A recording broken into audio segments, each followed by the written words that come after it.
Hey guys, Lindsay here. Welcome back to my channel. This video is being recorded in my den, which is also my bedroom at the moment. I'm recovering from hip surgery. Today is Monday. I had it last Wednesday, so I can't really do a whole lot, but I can make a YouTube video for y'all. So today's video is focusing on paying down your debt when you're on a small budget.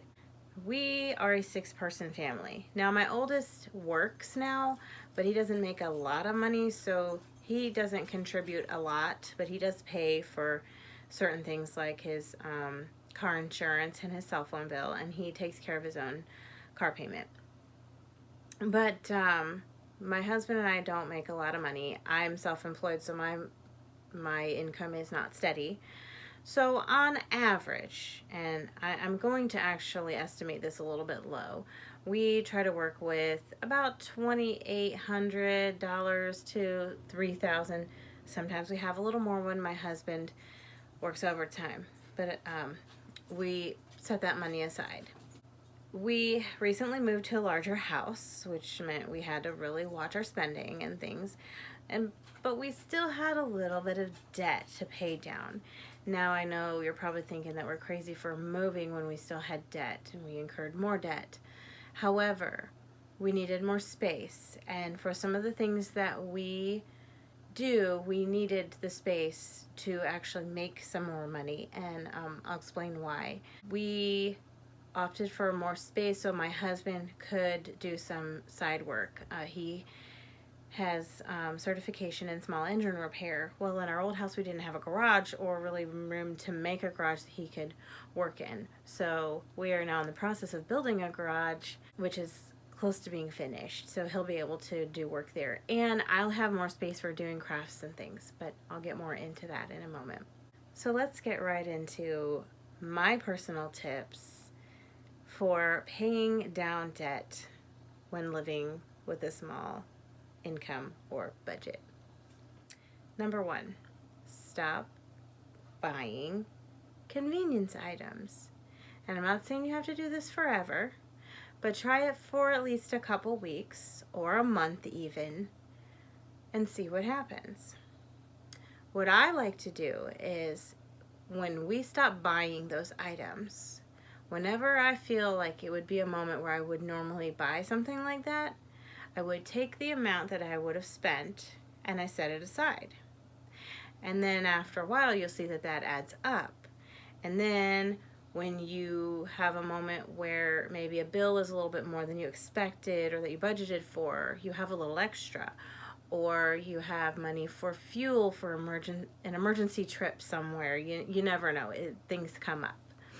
So that's helpful. And like I said, you don't have to do it for very long, but maybe you do it and you realize you have found a way to replace those convenient items or just, get rid of them altogether.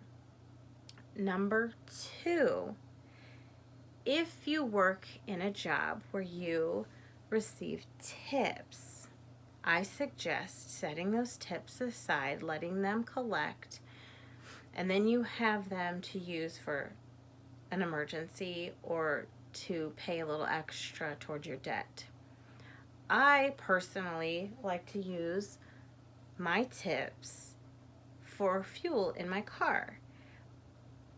I do that because I have a job that is not very far from where I live. It's just a very quick trip across town. So I know it doesn't take a lot to fill up my gas tank. So if I can make at least $30 to $40 in tips a week, which isn't hard to do, then I have fuel to put in my gas tank. My newer car has way better gas mileage than my van did, so that helps. And then if I don't need to use my tips for fuel, I will set it aside in one of our other bank accounts, and you take that out as I need it to, pay towards a bill or a debt that we have to pay down on something. Tip number 3. This is something that I found is very helpful for when we have been low on money, or our income isn't as big during the month, but we still have to pay on those charge accounts. I wish we didn't have them, but we do, unfortunately. But you should never just pay the minimum, because it takes you forever to pay down. But what you can do is pay just $5 over that minimum. Or if you have a little bit more to pay than that, fine.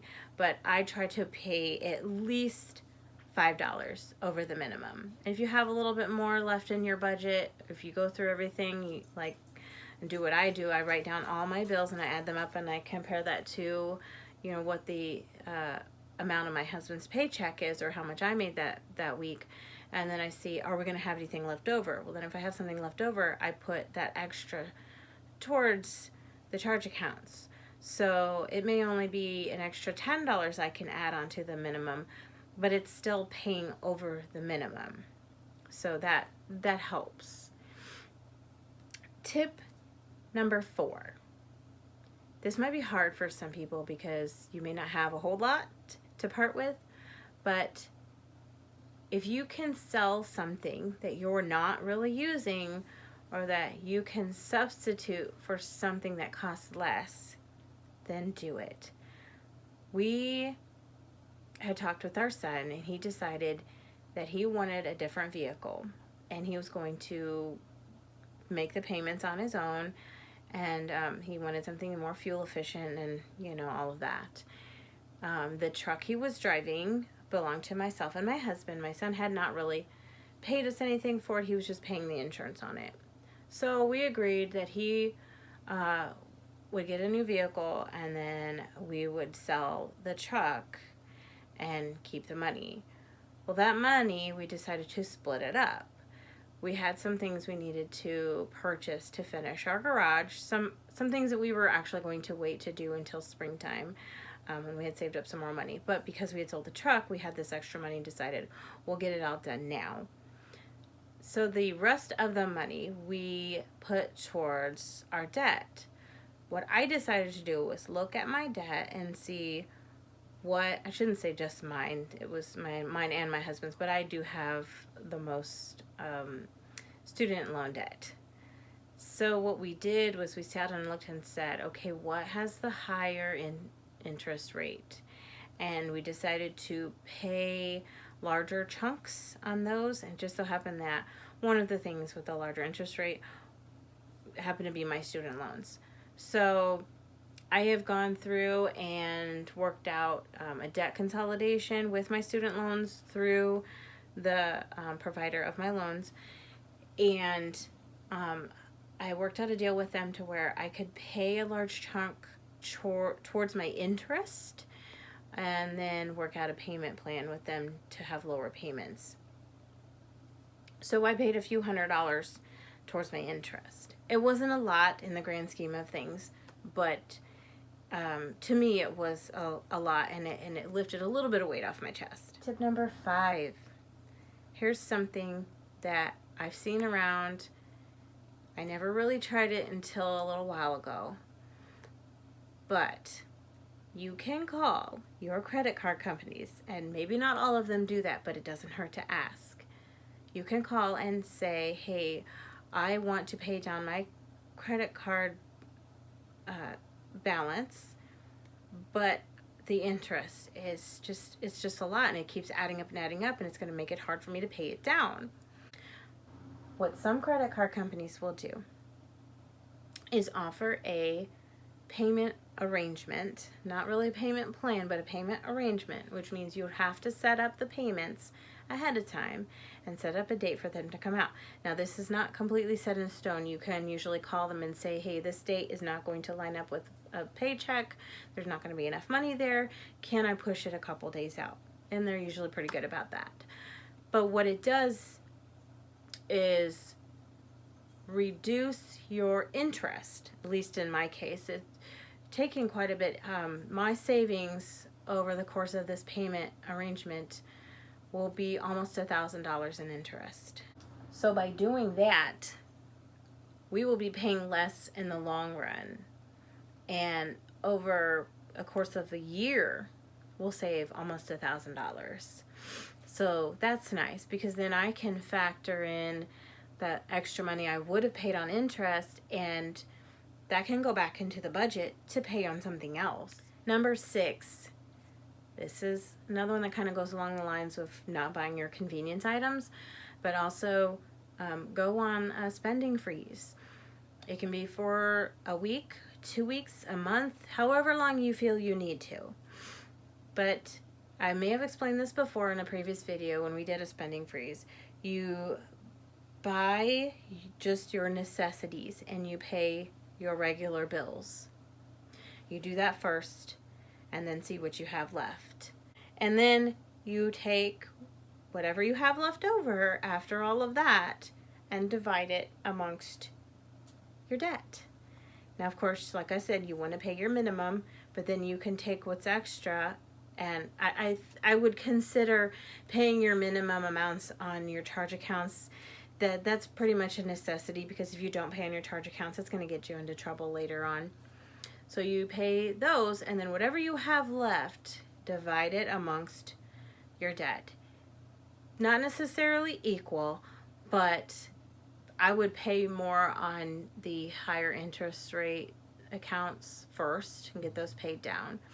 Heck, if you're even, say you have a charge account that you only owe maybe $120 left to pay down the balance, I would take that extra that you have and pay that and get it done, if that's one of your higher interest rate accounts.